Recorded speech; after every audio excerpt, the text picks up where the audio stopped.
কুরবানি ওয়াজিব হওয়া সত্ত্বেও যদি কোনো ব্যক্তি কুরবানি না দেয় তাহলে সে কি ধরনের গুনার মধ্যে পড়বেন, তার শাস্তি কি? দেখেন, কুরবানি যার সম্পদ আছে সে দিতে হবে।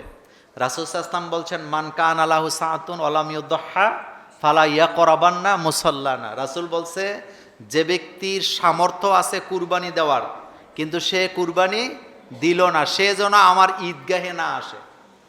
কথাটা কি হালকা না শক্ত? কত শক্ত?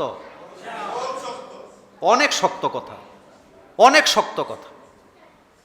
আমি যদি এখানে ঘোষণা দেই যারা কুরবানি করার সামর্থ্য আছে তারা যেন না দিলে মসজিদে না আসে, তো কথাটা কি সহজ নাকি?